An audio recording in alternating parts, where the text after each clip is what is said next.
কুষ্টিয়ার কোল ঘেঁষে বয়ে চলেছে পদ্মা ও গড়াই নদী। বৈশাখের চলমান দাবদাহে পানি শুকিয়ে নদীতে উঠেছে চর, দেখা দিয়েছে নাব্যতা সংকট।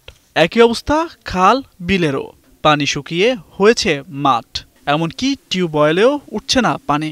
জেলা জুড়ে দেখা দিয়েছে তীব্র পানির সংকট। গভীর নলকূপে শত চেষ্টাও মিলছে না এক কলসি পানি।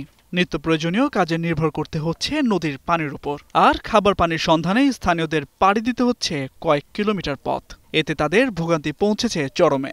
কেউ কেউ আবার সাবমার্সিবল পাম্প বসিয়ে মেটাচ্ছেন সুপেয় পানির চাহিদা। তবে পানির স্তর নেমে যাওয়ায় সেখানেও মিলছে না পর্যাপ্ত পানি। এত কষ্ট করা যায় না, পানির দুর্ভোগ, খুব দুর্ভোগ আমাদের। 5 মাইল দূর হলেও সেখান থেকে পানি নিয়ে আসা লাগে, খাওয়ার পানি। নদীতে পানি নাই বলে আমাদের এখানেও পানি নাই। আমাদের পুকুর, টিউবওয়েল এগুলো সবই নদীর সঙ্গে সম্পর্ক। এদিকে পানির সংকটের প্রভাব পড়েছে কৃষিকাজেও। পর্যাপ্ত সেচ দিতে না পারায় ব্যাহত হচ্ছে বোরো আবাদ। এতে কৃষকদের কপালে পড়েছে দুশ্চিন্তার ভাঁজ। কিছু ধান লাগাইছি, ধানগুলাও মরে যাচ্ছে। এখন যদি কোনো রকম সেচ পাই তাহলে কিছু পরিমাণ আমার ঘরে উঠবে, আর না হলে আমরা শেষ। বিশেষজ্ঞরা বলছেন তীব্র পানি সংকটের অন্যতম প্রধান কারণ অপরিকল্পিতভাবে ভূগর্ভস্থ পানির ব্যবহার। এ কারণে ক্রমেই নিচে নেমে যাচ্ছে পানির স্তর। এই সমস্যা সমাধানে সরকারের পরিকল্পিত উদ্যোগ প্রয়োজন।